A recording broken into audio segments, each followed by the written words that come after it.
Bonsoir à tous, il est 18 h et l'important c'est que vous regardez Polynews, le journal de Polytech en direct du BDE. On va commencer avec la vidéo de la semaine, avec notre mascotte préférée, Cuicui, qui s'est fait une petite virée sur un parking avec Pingui, qui vient de Clermont-Ferrand. Messieurs, bienvenue au Fight Club.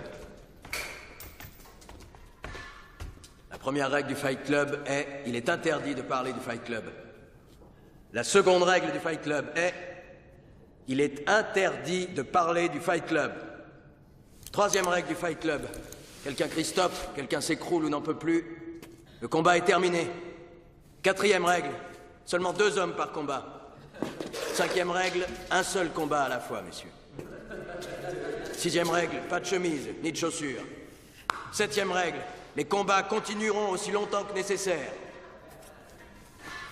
Et huitième et dernière règle, si c'est votre première soirée au Fight Club, vous devez vous battre. Fight!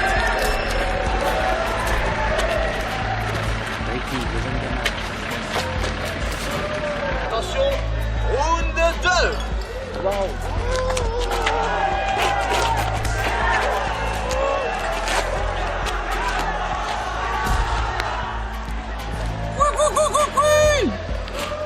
Et c'est une victoire de Cuicui.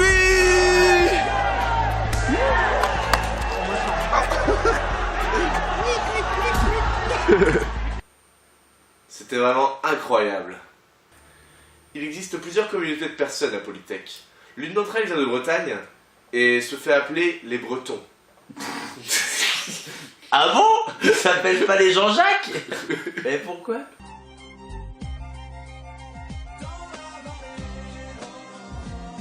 Nous retrouvons Loïc et Erwan, 22 ans, 2 Bretons échoués à l'école Polytech de Nantes.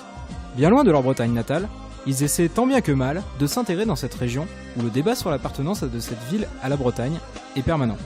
En effet, nous avons recueilli les commentaires de Pierre, étudiant dans cette école qui symbolise bien les a priori des Français à l'égard des Bretons. Que penses-tu des Bretons? Je les aime pas. Pourquoi t'es d'où toi? De Garonne. Je suis pas de Bretagne. Ah bon. L'ancienne Bretagne. Ce souci d'intégration provient sûrement du fait de leur attachement profond à leurs valeurs et leur drapeau.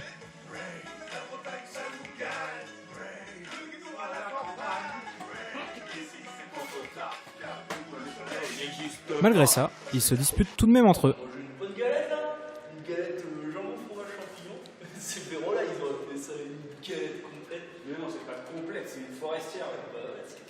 Mais en tout cas, c'est de la galette. Non, c'est pas de la galette. Les galettes, c'est frites épais. Ça, c'est crêpes noir. C'est de la galette là. Mais comme Sarrasin, il va me faire son brevet là. C'est pareil, c'est un galette, tu viens de Paris, de toute façon. Vas-y, c'est bon, ça sert à rien de discuter avec toi. Dans tous les cas, t'as tort. Toujours la même chose, tout encore ça. Leurs sujets de discussion préférés sont la cuisine et la météo. Genre la putain de présentatrice à la météo qu'il faut toujours devant la Bretagne. C'est genre. T'as jamais remarqué ça? Genre quand t'es à table en famille.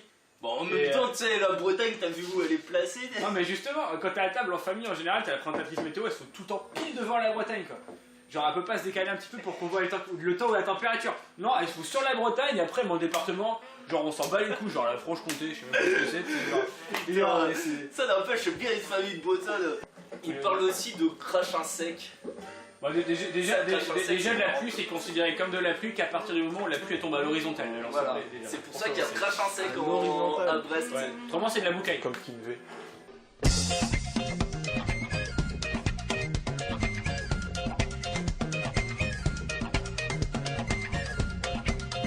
Quand vient la nuit, Loïc suit la tradition entretenue depuis des générations et boit. Même s'il tient mieux l'alcool que la plupart, ce soir, il se laisse aller et a oublié totalement la présence de nos caméras. L'an 2000 approchant, rattraper le retard. Vivons à notre époque et dédramatisons. Non, bien sûr, le pétard n'élève pas la raison. Le lendemain, à 8 h, il devra quand même être en cours, ce qui nécessite un entraînement de haut niveau.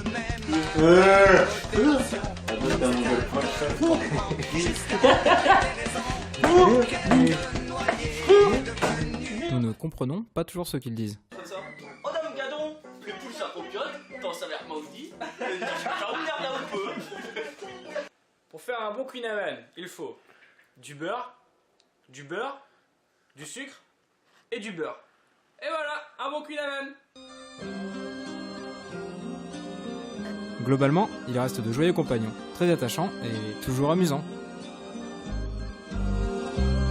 Le vent souffle sur les plaines de la Bretagne armoricaine. Je jette un dernier regard sur ma femme, mon fils et mon domaine. Hakim, le fils du forgeron, est venu me chercher. Les druides ont décidé de mener le combat dans la vallée. Là où tous nos ancêtres...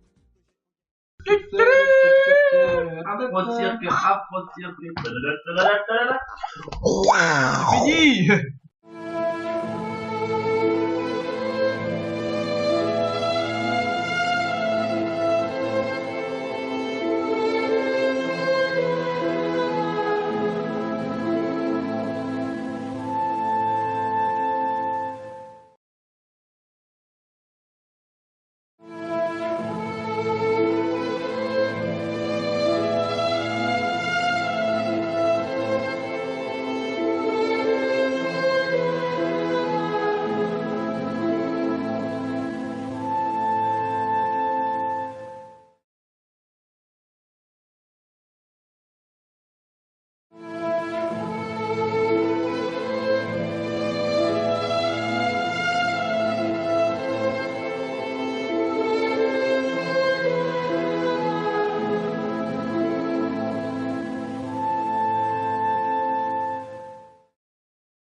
Fini.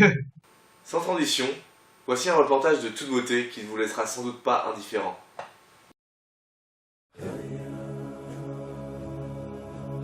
Le carton que nous connaissons est utile à chaque être humain dans sa vie quotidienne. Il peut prendre de nombreuses formes, mais reste cependant domestique. Seulement, il n'en a pas toujours été ainsi. Nous avons donc retrouvé, au cœur de Polytech, les derniers membres de l'espèce des cartons sauvages. Ils vivent en harmonie avec les ingénieurs et autres animaux de la savane. Bien que protégée par la loi, cette espèce est menacée d'extinction, car en plus des braconniers munis de leur scotch, ils doivent lutter contre la sélection naturelle et les nombreux dangers de l'IRES et de l'ISITEM. Les bébés cartons naissent sourds, aveugles et muets. Seul l'instinct les guide donc pour sortir de leur grotte où leurs parents les ont abandonnés. Beaucoup d'entre eux meurent de faim dans les premiers jours, mais la mort la plus fréquente chez les jeunes cartons est le brisage de crâne lorsqu'ils trébuchent et tombent sur la tête.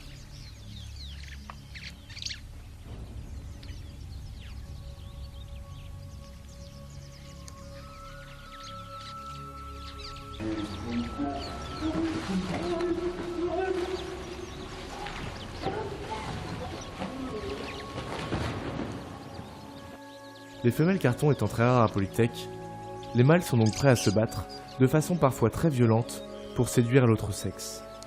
Car ils savent que de nombreux cartons finiront leur vie seuls, ou se tourneront vers l'homosexualité.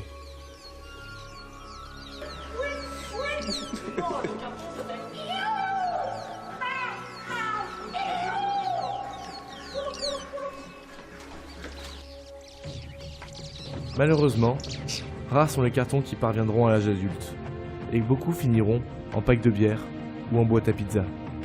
Pour les autres, il existe depuis peu une réserve à l'ESB où les cartons sauvages peuvent vivre libres et en paix.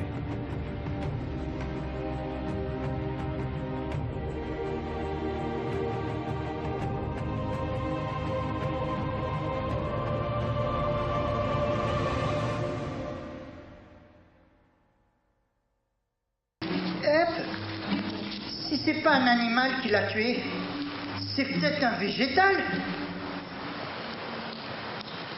Un végétal.